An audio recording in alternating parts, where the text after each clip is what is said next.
Always true.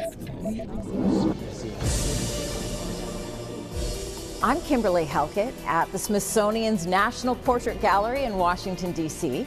This is home to the only complete collection of presidential portraits outside of the White House.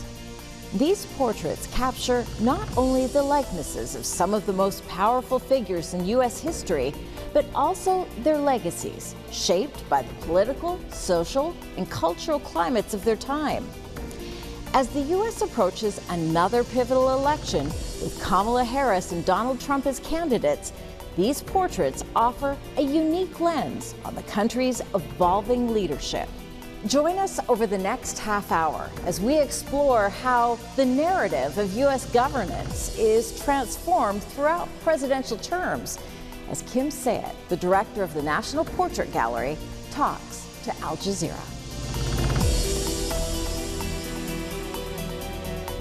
Kim Sajet, thank you for talking to Al Jazeera. Thank you so much for having me. I'm really appreciative.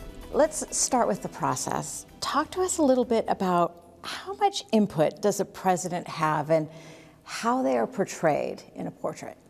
You have to look at the arc of the history of presidential portraits. So at the start, and if we look at our real key image of George Washington, known as the Lansdowne portrait, that was painted in 1796 for the Earl of Lansdowne, that was very much sort of almost, dare I say, a piece of propaganda that was sent to England to say this is what the new nation's going to look like, and moreover, this is the type of person who's going to govern this new nation.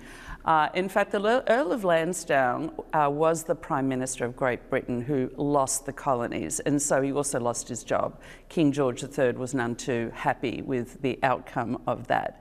But if you look at that picture, Washington sat twice for the artist Gilbert Stuart, only the face. The body was a stand-in. So there's actually, if you look at it very closely, it looks a little bit sort of disjointed. He looks not quite in of his own skin, but he sat for his face and then the rest was filled in. And then there are all of these symbols that talk about the presidency. Rainbows for a new world.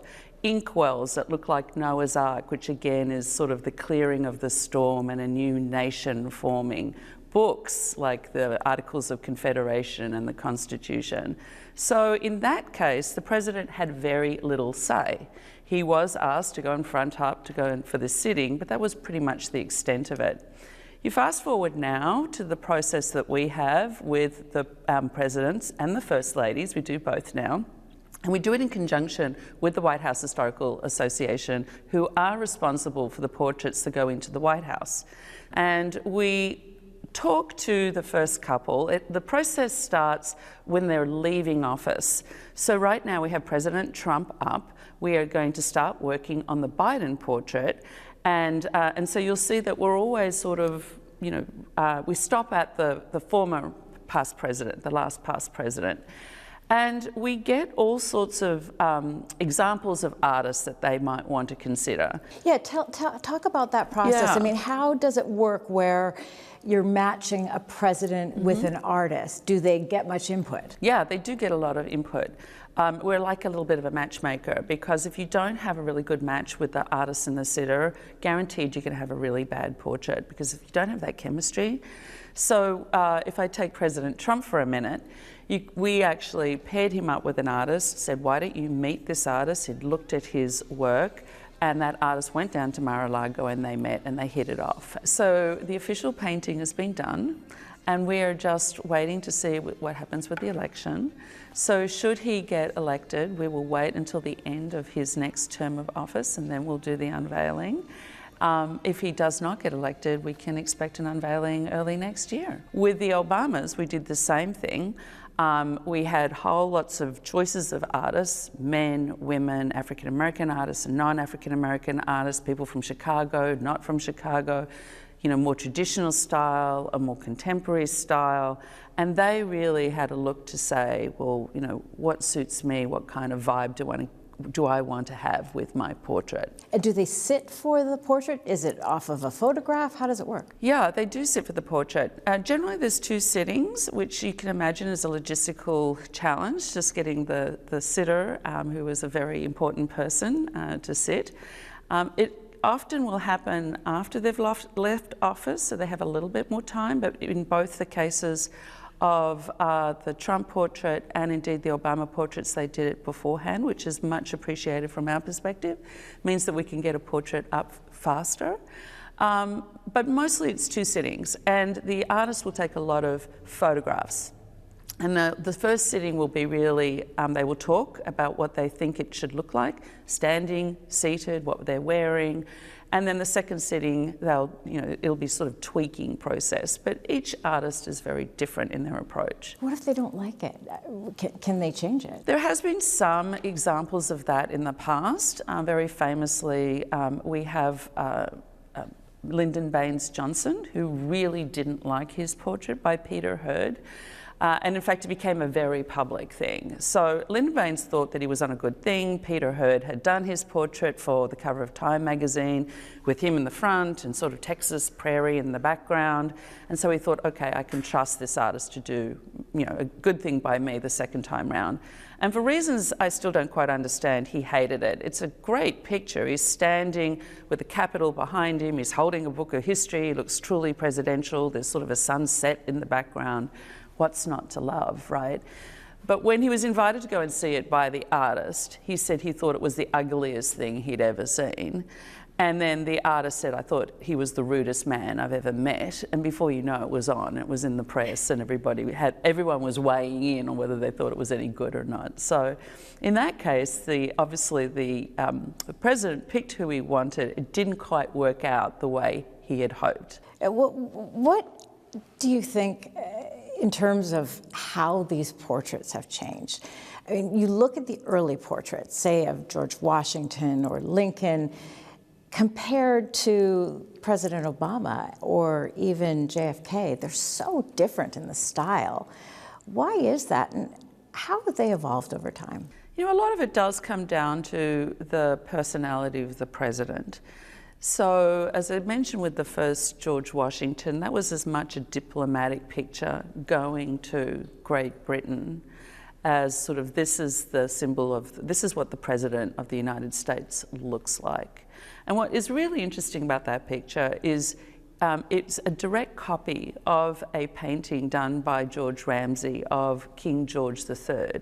But instead of dressed up in ermine and dripping with jewels and looking a little dyspeptic, you have George Washington standing in exactly the same way, in almost exactly the same space, but he's in a plain suit and he's surrounded by the symbols of democracy. So that was very deliberate. So he's trying not to look like a monarch, yet he sort of looks like a monarch. Yeah, because if you think back, this was very much a public picture, and in fact there are multiple copies made. There's one in the White House, there was one in Independence Hall in Philadelphia. So the artist actually made his fortune out of the Lansdowne portrait, and also the Athenaeum portrait, which is what we see on the money. The portrait of George Washington on the money is by the same artist. So they were very much sort of diplomatic, propagandistic symbols of this is what the US presidency looks like.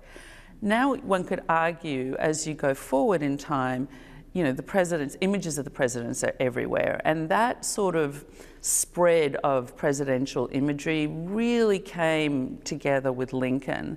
That's the same time that photography comes on the scene. And Lincoln was amazing at recognizing the power of photography to show the people, here's who your leader is. So he sat multiple times, was the most photographed man, along with Frederick Douglass, interestingly, of his time. But now, of course, and then you get to sort of what's happening now, social media. I think Bill Clinton was the first to have a website. You have Barack Obama, of course, that was a lot of sort of social media, Facebook, and of course we also know President Trump with the use of Twitter and that sort of thing. So the image of the president per se is not necessary as much as sort of a diplomatic tool. It's more now a channeling of that person's personality, their values, how they see themselves in the world. And so what's really interesting to me is to see the choices that they make. Do you think it's also a reflection of the times that each of these sort of, for example, the JFK portrait is very sort of 1960s reflective too. I mean, talk about that portrait a little bit. Absolutely. So the JFK portrait was done by Elaine de Kooning, and to his credit, and the family's credit, they wanted a woman artist. They also wanted somebody who was channeling this new way of painting that was seen as very much an American thing called abstract expressionism. The trouble with that is abstract expressionism, known for people like Jackson Pollock and his wife Lee Krasner, you don't see identifiable things. It's a lot of colours, it's shapes, but it's not, you know, here is a bowl of fruit and you can tell it's a bowl of fruit. Very hard when you're doing portraits. So she was an artist who still clung onto the figure. People either love it because it's very bright, it's colourful. He wanted somebody who could paint very quickly. You know, he was always in some pain after, you know, fighting in the Korean War. He also wanted somebody who was a woman. He wanted somebody who was going to bring sort of a modernity to the picture. Some people feel that it's not traditional and respectful enough, even though they forget it's well over 50 years old now. They see it as very modern still today. And so it's this interesting, but it's very much a break with tradition. It's very interesting what people want to see in their presidential portraits. Everybody, and we go to great lengths too, to still maintain the dignity of the office. But little, you know, changes have happened. With President Bush, number 43, the younger, he is not wearing a jacket or a tie. And I wasn't here at the time, but apparently caused a huge scandal, like, you know, this is not a presidential portrait. So luckily, when it came to Barack Obama, who doesn't have a tie on, he does have a jacket, nobody was too fussed. That sort of Rubicon had been crossed. I have one more question about Barack Obama while we're on the subject. Yeah. I've heard that some people are so moved by that portrait that they actually cry. Tell me about that. Yeah, I think it was just this moment, of course, because being the first African-American president painted by the first African-American artist for this museum. But I think it was that moment, particularly for the black community coming in, and you know, we would have stories all the time of people sort of crying of this moment, that it was sort of the pinnacle of having made into the highest office, right? It wasn't that long ago when we still had institutional slavery. It is so full of different symbols on his life. This is a little rosebud. What is the symbol of the rose?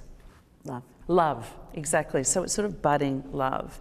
And then these purple flowers, I know them as agapanthus. You can see these purple flowers, but they're actually known as African lilies. So that relates to his father's Kenyan roots. Okay. So that's Africa. Right. Then we have these little white flowers. I don't know if you can, I don't know if you're a gardener, Kimberly, but I'm you not. see, all right, okay. Well, the white flowers are jasmine, and that there's a species of jasmine that goes into the leis of Hawaii. So that relates to his Hawaiian background. And then these sort of fluffy, colourful flowers, you can see they're all different colours. There's a yellow one and there's sort of a pink and orange one. They're chrysanthemums. And that's actually the official flower of Chicago, which was news to many people in Chicago at the time when it was, they were like, really? Yeah. So you can see and it looks like these leaves are also rose leaves of a certain type. So he's sitting on a chair, very similar, by the way, to some photographs that we have of President Abraham Lincoln, who sat often for his portrait for photographs. So he's sitting in a chair and he's looking directly out at you, and you can see it's sort of, you know, it's sort of what I often call the power pose. He's looking at you. When someone's head is turned and you're looking at them, you're the powerful person in that relationship. What was really fun is at the opening he talked about, this was a bit of a surprise to him, but we did have pictures of him doing the sitting with Kehinde Wiley, the artist. They were working out what they were going to do. But he said at the opening that he tried to talk Kehinde into not putting so much grey in his hair, and that didn't work. I tried to negotiate less gray hair. And Kehinde's artistic integrity would not allow him to do what I asked. I tried to negotiate smaller ears.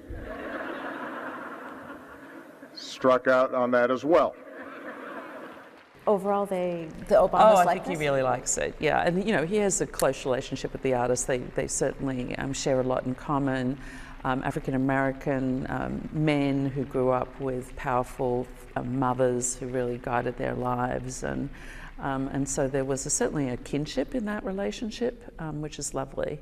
And one of the things I would say that the gallery does is help chart the arc of time.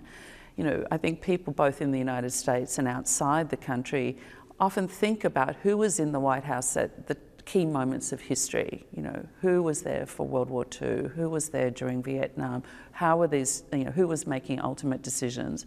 Also keeping in mind, this is one of three branches of government in the US. We also have the judiciary, the Supreme Court, and of course the legislative, which is Congress. But still, there's a lot of personality. Sort of the president puts the face on American diplomacy across the world. This is a particularly interesting time. It is. Because Donald Trump has had a second assassination attempt on his life. Mm-hmm.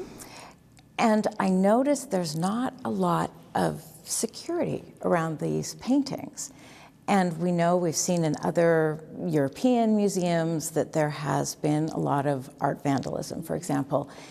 How worried are you in these heated political times that these paintings, particularly, say, Donald Trump, or when Joe Biden is eventually up on the wall, or even Barack Obama, that these paintings are under threat? Well, you can't see the security, but it is here. And of course, we open at 11:30 in the morning, so we have the privilege of being here before the public arrives.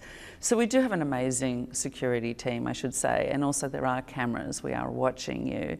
But you're right. I mean, it is a concern.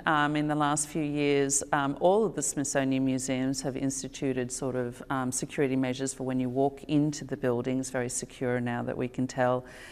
We search bags and we check for any weapons or anything coming in. So you can feel very secure when you're in the space. But it's always, I mean, we have two choices, right? We can either sort of shirk from this, and I think we have to take the right protective measures, which we have, and we talk often about what would happen if something does go wrong. What are the plans in place for evacuations and for care of visitors? But on the other hand, you know, we are a public institution and we want to welcome everybody. And if we live in constant fear, then that's not helping the dialogue at all. So yes, it is a concern. But interestingly, sometimes it's not about the presidents. It might be someone else. You know, we have a lot of divisive figures in the collection. Charles Lindbergh, for example, who we know now was a Nazi sympathizer. There's all types of people in the museum. We have Confederates in the museum. We have people who once enslaved people in the museum. So, you know, you never know what it is that somebody might take umbrage about. And we try to be very fair in that conversation about what this person, why they're here, and their strengths and their weaknesses. And there's no moral test to be in the portrait gallery, Kimberly, because then nobody would be here. So the point we're all human. Yeah, we're all human. And also history, if we were to sanitize history and we only talk about the successful things, the things that we like, then we are all diminished by it, because it's also about learning about the missteps of history. One of the things I love about the President's Gallery is about leadership. And everyone approached the highest office in very different ways in terms of individual leadership. And it's a lesson for, I hope, future presidents as well.